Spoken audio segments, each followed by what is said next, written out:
여러분들은 2025년이 몇 번째 맞이하는 새해십니까? 각자의 나이에 따라서 새해를 맞이한 횟수도 다 다를 겁니다. 그런데 어느 순간부터 새해를 맞이하면서도 기대와 소망이 없이 그냥 무덤덤하게 새해를 맞이하고 계시지는 않습니까? 소망을 품어봐야 소망대로 되지도 않는데 소망이 무슨 소용인가라는 생각을 하실 수도 있을 겁니다. 하지만 소망은 무엇을 이루려고 품는 것이 아니라 살아내기 위해서 품는 겁니다. 소망이 나를 살게 하는 힘이기 때문입니다. 저를 비롯한 이 자리에 계신 모든 분들이 2025년을 시작하는 이때에 아무 소망 없이 한 해를 맞이하는 것이 아니라 소망을 품고 한 해를 시작하는 복된 한 해가 되기를 간절히 소망합니다. 지금이 바로 저와 여러분의 미래고 오늘이 바로 그 시작이기 때문입니다. 지금 내가 소망을 품을 수 있다면 분명히 우리의 미래도 소망 중에 맞이할 수 있을 겁니다. 하지만 지금 내가 소망을 품지 않고 절망 가운데 하루하루를 살아간다면 우리의 미래 또한 절망으로 맞이할 수밖에 없는 것입니다. 소망의 역동적인 힘에 대한 연구라는 글을 보았는데요. 연구원들이 한 가지 실험을 했습니다. 큰 물통 2개를 두고 나이와 몸집이 비슷한 쥐 2마리를 각각의 물통에 집어넣었어요. 그리고 쥐가 그 물속에서 얼마나 오래 생존을 하는지를 실험을 했는데 두 물통의 차이는 한 물통에는 뚜껑을 덮어놨습니다. 그리고 한 물통은 뚜껑을 덮지 않았어요. 근데 이 뚜껑이 덮여 있는 물통에 있는 그 쥐는요, 빛이 비추지 않고 막혀 있는 그 상황 속에서 쉽게 살기를 포기해 버리고 말았다는 겁니다. 한 4분 정도 후에 쥐는 바닥에 가라앉아서 목숨을 잃었다는 거죠. 그런데 뚜껑이 열려있는 통에 있던 쥐는요, 힘차게 헤엄을 치면서 어떻게든지 살려고 발버둥을 쳤다는 거예요. 그래서 무려 36시간이나 헤엄을 치면서 그가 생존해 있는 모습을 그 연구원들이 관찰을 하게 된 겁니다. 결국 이 실험은 무엇을 의미하는 것이냐? 소망이 살게 하는 힘이 된다라는 겁니다. 쥐도 소망이 없다라고 생각을 하니까 그냥 포기해버리고 말았다는 거죠. 우리 역시도 이 땅을 살아가면서 진정한 소망을 품고 살 수 있다면 우리는 어떠한 어려움과 환난이 와도 그것들을 이겨낼 수 있다라는 사실을 우리에게 보여주고 있습니다. 그런데 여러분, 언제나 소망이 필요한 것이지만요, 정말 소망이 필요한 때는 언제인가? 절망의 그늘이 나를 덮을 때, 또 광야를 지나간 것 같이 가도 끝이 보이지 않는 그 순간에 정말로 우리에게 소망이 필요하다는 겁니다. 절망이 더해지게 되면 살아야 될 이유를 찾지 못하고 또 포기해버리고 말기 때문에 키에르케고리라는 철학자는 절망을 죽음에 이르는 병이라고 얘기했습니다. 절망이 쌓이면 결국 우리가 죽음으로 향할 수밖에 없다라는 사실을 이야기하는 것이죠. 오늘 본문 속의 욥도 그야말로 하루아침에 모든 것을 다 잃어버렸습니다. 그 하루가 욥에게는 아주 절망의 하루였어요. 자신의 소유물을 모두 다 잃어버렸습니다. 또 자신의 종들도 모두 다 잃어버렸어요. 심지어는 자신의 자식들까지도 모두 다 잃고 말았습니다. 큰 바람이 불어서, 태풍이 불어서, 토네이도가 불어서 자녀들이 모두 목숨을 잃고 말았다는 거죠. 하지만 이 순간에도 그는 어떻게든 견디어 보려고 애를 썼습니다. 그래서 하나님 앞에 나아가서 예배하고 우리가 잘 아는 놀라운 고백을 하죠. 주신 이도 여호와시오, 거두시는 이도 여호와시오니 여호와의 이름이 찬송을 받으실지니다. 아주 유명한 고백이에요. 이쯤에서 시련이 멈추었으면 얼마나 좋았겠습니까? 근데 욥의 시련은 여기서 멈추질 않았습니다. 이제는 욥기 2장으로 들어가 보면 자신의 몸을 공격해 오기 시작합니다. 발바닥부터 정수리까지 종기가 나서요, 견딜 수 없는 가려움과 또 고통 속에서 기왓장으로 자신의 몸을 긁었다라고 성경은 이야기합니다.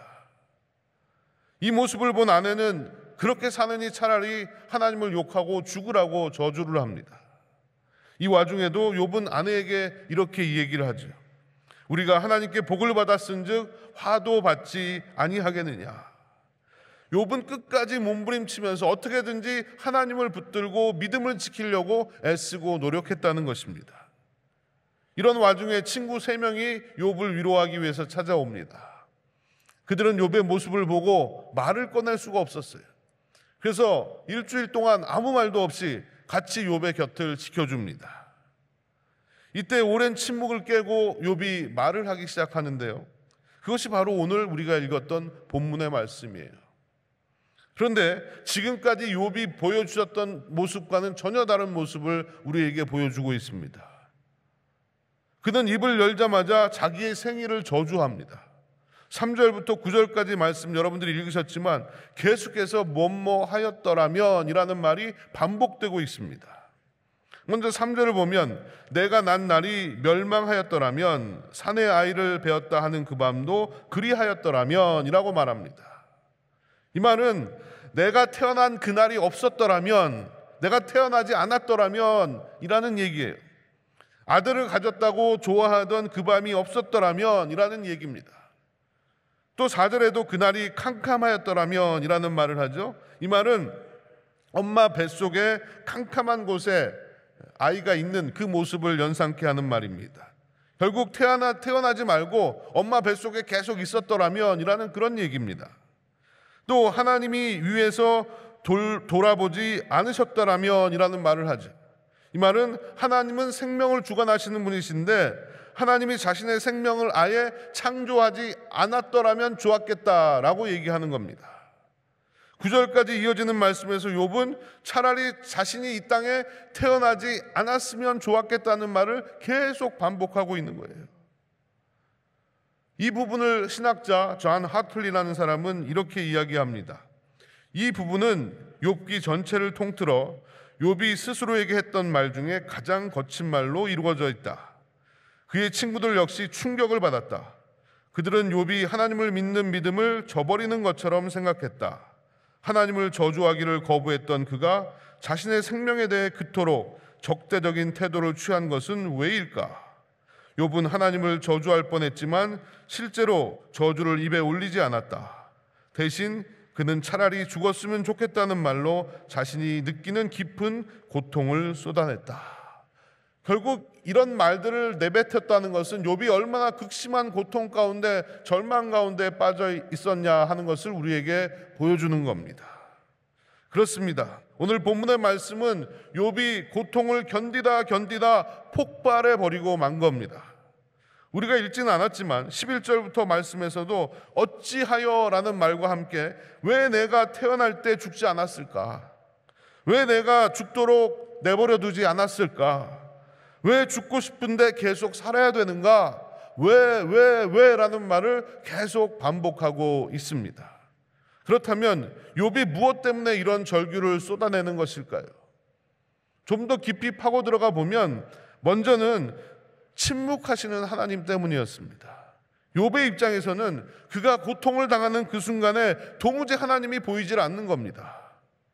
절망 중에 더 절망할 수밖에 없는 것은 시련은 계속되는데 하나님의 도움의 손길은 하나도 느껴지지가 않는 겁니다. 여러분은 침묵하시는 하나님, 보이지 않는 하나님, 또 느낄 수 없는 하나님을 경험해 보신 적이 있습니까? 믿었던 하나님이 아무런 반응도 없으실 때 우리의 절망은 분노와 탄식으로 바뀌어질 수밖에 없다는 것입니다. 또한 보이지 않는 미래 때문에 욥은 절망하고 탄식할 수밖에 없었습니다. 아무리 생각해도 자신의 미래가 보이지 않는 겁니다. 한번 주저앉았다가 일어나려고 하는 사람을 또 짓밟아서 영영 일어나지 못하게 만들어 놓은 꼴이 되고 말았기 때문입니다. 철저하게 무너졌기 때문에 자기 힘으로 할 수 있는 것이 아무것도 없다는 생각이 들자 더 큰 절망 속에 빠질 수밖에 없었습니다. 또 한 가지, 믿음과 현실의 부조화 때문에 욥은 절망하게 됩니다. 믿음과 현실의 부조화, 그 말은 내 믿음대로 현실이 바뀌어지지 않더라는 겁니다. 아무리 기도를 하고 아무리 믿음의 고백을 하고 발버둥을 쳐봐도 현실은 요지부동하고 변하지 않을 때 내가 믿는 이 믿음이 과연 참 믿음인가? 나는 과연 제대로 믿고 있는가라는 것에 대한 갈등이 찾아올 수밖에 없습니다. 아마도 욥이 가장 혼란스러웠던 것은 자기가 믿었던 모든 것이 다 틀렸을지도 모른다라는 생각이 들었기 때문일 겁니다. 마지막으로 욥이 이런 절규를 쏟아낸 것은 그릇된 확신 때문이었습니다. 여기서 그릇된 확신이라는 나에게는 이런 시련이 오지 않을 것이라는 확신이었던 겁니다. 이런 확신이 크면 시련을 만났을 때 절망도 더 클 수밖에 없습니다. 욥에 대해서 성경은 뭐라고 얘기하고 있습니까? 욥기 1장 1절에 보니까 그 사람은 온전하고 정직하여 하나님을 경외하며 악에서 떠난 자다라고 얘기합니다. 지금으로 바꿔 말하면 교회 안에서 직분도 받고 열심도 내고 믿음이 좋다고 사람들과 하나님께 칭찬을 받는 그런 사람이었다라는 얘기예요. 경제적으로도 욥기 1장 2절과 3절에서 이렇게 말합니다. 그의 소유물은 양이 7,000마리요 낙타가 3,000마리요 소가 500결이요 암나귀가 500마리며 종도 많이 있었으니 이 사람은 동방 사람 중에 가장 훌륭한 자라 라고 얘기합니다. 당시 막대한 거부였습니다. 지금으로 말하면 일론 머스크나 아니면 젠슨 황 정도 되는 사람이라고 볼 수 있겠죠. 모든 것이 부족함이 없고 하루하루 행복하게 살았기 때문에 재난이나 시련 같은 것들은 나에게 찾아오지 않을 것이다 라는 생각을 했다는 거죠. 하나님을 믿는 사람이기에 나에게는 시련이 오지 않을 것이다, 이렇게 생각을 했을지도 모릅니다. 또 많은 것을 소유한 사람이니까 시련이 찾아온다 할지라도 돈으로 해결하면 된다라고 생각을 했을지도 모릅니다. 그러나 이 모든 것은 그릇된 확신이었어요. 그에게 감당할 수 없는 시련이 찾아온 겁니다. 감당할 수 없는 시련.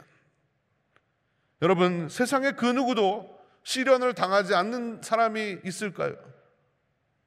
누구에게나 시련은 찾아옵니다.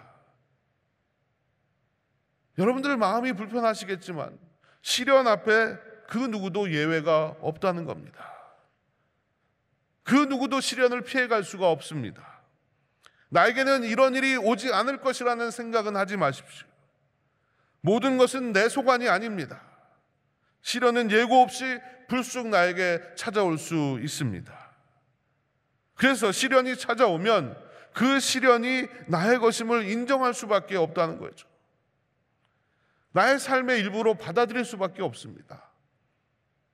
욥이 그랬듯이 우리에게 시련이 찾아올 때 우리의 반응은 과연 어떠해야 되는가라는 거죠. 제가 몇 주 전에 한 성도님과 대화를 하는데 그분이 오랫동안 낫지 않는 병 때문에 백방으로 노력을 하고 또 애를 썼는데 별로 좋아지지 않았다라는 얘기를 하시는 거예요. 그러시면서 하는 말씀이, 목사님, 이제 저는 제 병과 친구가 되기로 했습니다. 아픔과 친구가 되기로 했더니 마음이 편합니다 라고 얘기를 하시는 거예요. 저는 그분의 말을 들으면서 죽을 병이 아니라면, 물론 그 병이 나으면 더 좋겠지만 그렇지 않다면 병과 같이 사는 것도 지혜로운 생각이다라는 마음이 들었습니다.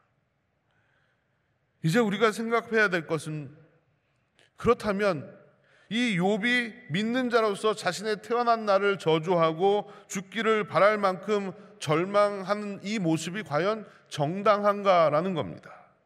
여러분은 어떻게 생각하십니까? 욥이 이런 모습이 불신앙의 모습이라고 생각하십니까? 아니면 감정을 컨트롤하지 못해서 일어나는 일이라고 생각을 하십니까? 아니면 크리스찬으로서는 해서는 안 되는 말을 한 것이고 또 해서는 안 되는 행동을 한 것이라고 생각을 하십니까? 아닙니다. 욥의 이 모습은요, 어쩌면 우리의 모습이고 나의 외침이라는 사실을 누구도 부인할 수가 없다는 것입니다. 극심한 고통 가운데 나는 세상에 더 이상 살아야 될 이유가 없다는 생각이 들 때 우리는 태어난 것을 원망할 수도 있고 죽고 싶은 마음이 생길 수도 있습니다. 하나님을 믿는 사람이라고, 믿음이 아무리 강한 사람이라고 할지라도 그 마음과 생각이 들지 않는다라고 장담할 수는 없는 겁니다. 다행인 것은 하나님은 이런 욥의 모습을 책망하거나 바로잡으려고 하지 않으셨다는 겁니다. 하나님은 그의 마음을 알고 계셨습니다. 하나님은 욥이 당하는 고통이 얼마나 괴롭고 힘든 것인지 이해하고 계셨습니다. 마찬가지로 하나님은 오늘 시련 가운데 있는 우리가 어떻게 살아야 할지, 무엇이 살 길인지를 몰라서 하나님을 원망하고 절망한다 할지라도 하나님은 우리와 함께 하신다는 사실을 잊지 마시길 바랍니다. 여러분, 어떻게 우리가 절망 가운데서 소망을 품을 수가 있겠습니까? 나와 함께 하시는 그 하나님을 온전히 믿을 때 우리는 절망 가운데 소망으로 살아갈 수가 있는 겁니다. 여러분, 예수님께서 십자가에 돌아가신 후에요, 엠마오로 향하던 두 제자가 있었습니다. 그들은 스승이 떠나간 후에 마음이 몹시도 비통했고 또 삶이 뜻대로 풀리지 않는 것에 대해서 낙심하고 있었습니다. 예수를 따른다고 모든 것을 다 버리고 쫓아갔는데 허무함만 남고 말았던 겁니다. 하지만 예수님은 죽어서 그들을 떠나신 것이 아니셨습니다. 예수님은 오히려 부활하셔서 그들의 곁으로 다가오셨습니다. 그리고 그들의 절망의 이야기를 들으시고 그들에게 진정한 소망이 되어 주셨다는 겁니다. 예수님께서 소망이 되실 수 있는 것은요, 그분이 이미 절망을 경험하셨고 그 절망을 이기셨기 때문에 그렇습니다. 절망을 이기신 분이기 때문에 우리에게 진정한 소망이신 줄로 믿습니다. 예수께서 십자가에 달려 돌아가실 때 참을 수 없는 고통 중에 하늘을 향해서 소리를 지르셨습니다. 엘리 엘리 라마 사박다니, 나의 하나님 나의 하나님 어찌하여 나를 버리시나이까 라고 절규하셨습니다. 주님은 사람들에게 배신을 당하셨습니다.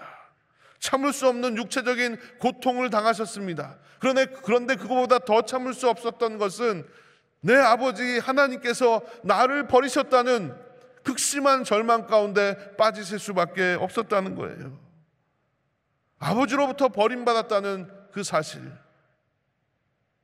그런데 예수님은요, 이 절망으로 끝나신 것이 아니라 다시 사심으로 인해서 그 절망을 소망으로 바꾸셨다는 겁니다. 예수님께서 십자가에 버림을 당하심으로 이제 하나님은 우리를 받아주시게 되었습니다. 이것이 바로 복음이고 이것이 바로 십자가의 은혜인 겁니다. 여러분 기억하십시오. 저와 여러분을 위해서 아들을 버리신 하나님은 이제 우리를 결코 버리지 아니하십니다. 하나님이 보이지 않고 하나님이 계시지 않는 것 같이 느껴지는 그 순간에도 하나님의 눈은 나를 바라보시고 하나님의 귀는 나의 음성에 귀를 기울여 들으시고 계신다는 사실입니다. 히브리서 13장 5절에 이런 말씀이 있습니다. 돈을 사랑하지 말고 있는 바를 족한 줄로 알라. 그가 친히 말씀하시기를 내가 과연 너희를 버리지 아니하고 과연 너희를 떠나지 아니하리라.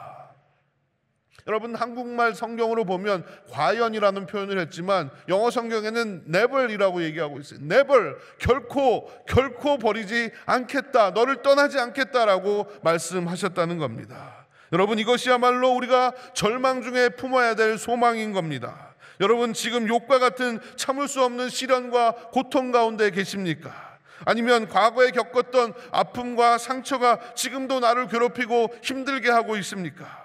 그것으로 인해 하나님의 살아계심과 나와 함께 하심이 의심되십니까? 아닙니다. 하나님은 결코 저와 여러분을 버리지 않겠다라고 말씀하셨습니다. 하나님은 결코 우리를 떠나지 않겠다라고 말씀해 주셨습니다. 하나님의 이 약속을 우리는 믿어야 합니다. 하나님은 이 약속을 지키시기 위해서 당신의 독생자 예수 그리스도를 버리셨어요. 우리와의 약속을 지키시기 위해서 그는 예수 그리스도를 버리심으로 말미암아 우리와 함께 하시는 구주가 되셨다는 것입니다. 여러분, 우리의 소망은 왜 이렇게 잘 이루어지지 않는 것일까요? 그 이유는요, 소망을 두는 곳이 잘못되었기 때문입니다. 사람들은 재물의 소망을 두고, 환경의 소망을 두고, 자기 자신에게 소망을 두고, 혹은 다른 사람에게 소망을 두며 살아가고 있습니다. 이런 것들은 모두 변하고 사라지는 것들입니다. 거기에 소망을 두면 우리는 실망할 수밖에 없어요.